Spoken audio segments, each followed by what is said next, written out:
안녕하세요. 조신영 변호사의 법률 이야기에 오신 것을 환영합니다. 오늘은 악성 민원과 그 법적 책임에 대해서 이야기해보고자 합니다. 요즘 공공기관이나 고객센터 등 민원인을 응대하는 직업을 가진 분들 사이에서는 감정노동이라는 말이 익숙하실 듯 합니다. 단순히 문의를 하거나 불편사항을 전달하는 수준을 넘어 욕설이나 협박, 반복적인 전화 등으로 담당자에게 정신적인 고통을 주는 사례가 늘어나고 있기 때문입니다. 일부 민원인의 경우 수십 차례 반복적으로 전화를 하거나 담당 공무원을 특정해서 지속적으로 괴롭히는 행위를 하는 등 악의적인 사례들이 점점 증가하고 있습니다.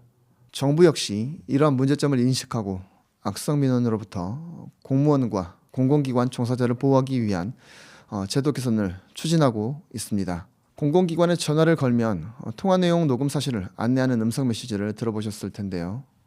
이 자동 녹음 역시 악성 민원 보호를 위해 도입한 시스템입니다.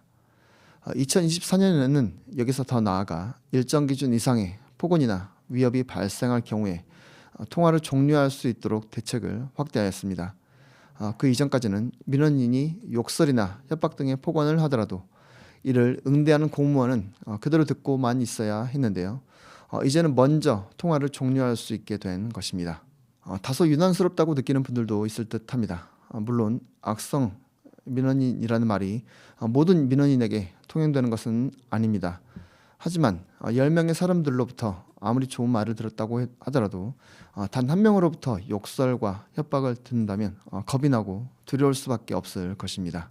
실제로 국가공무원의 감정노동 수준은 위험 단계로서 심각한 수준이고 그 원인으로는 장시간 응대와 무리한 요구로 인한 업무 방해가 가장 많았다고 합니다.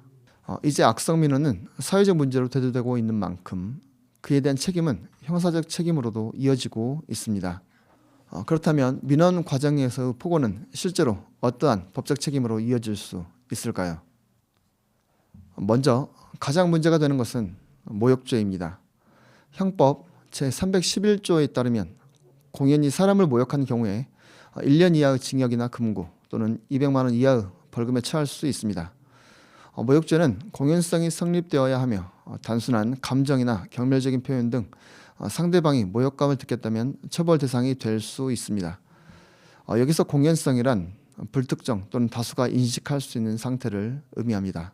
민원실이나 사무실 같은 공간은 여러 사람이 함께 있는 개방된 공간이다 보니 당연히 공연성이 성립될 가능성이 높습니다. 저는 이참에 법을 개정해서 공연성이 없는 상황에서도 욕설하는 것에 대해 처벌하도록 개선이 되기를 바랍니다. 욕설을 용인, 방조하는 문화가 되어서는 안 될 것입니다. 단순히 단둘이 있는 상황에서도 욕설하는 것에 대해 처벌하는 것으로 모욕죄 규정이 개정되어야 할 것입니다. 정보통신망 이용 촉진 및 정보보호 등에 관한 법률 위반도 검토해 보아야 하겠습니다. 악의적, 지속적으로 홈페이지에 민원을 제기하는 경우에는 정보통신망법 위반 혐의가 인정될 수도 있습니다.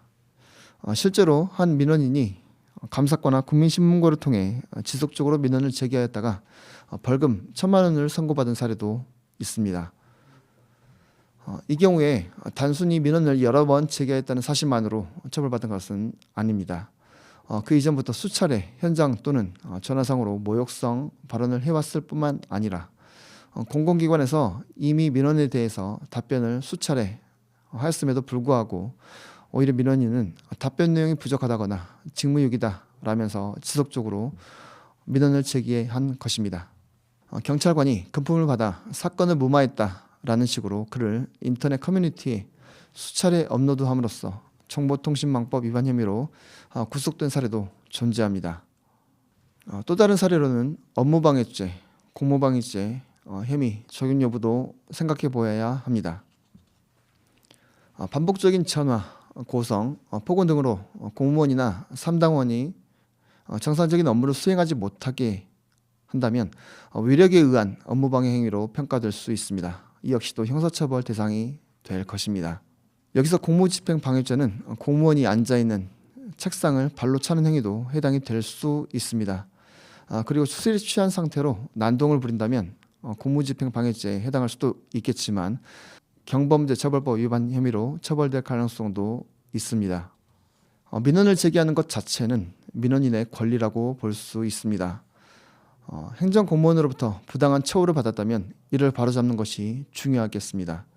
하지만 그 과정에서 상대방의 인격을 공격하거나 위협적인 언행을 통해서 반복적으로 업무를 방해하는 수준에 이르게 된다면 그 순간부터는 처벌 대상이 될 수 있기 때문에 주의가 필요합니다.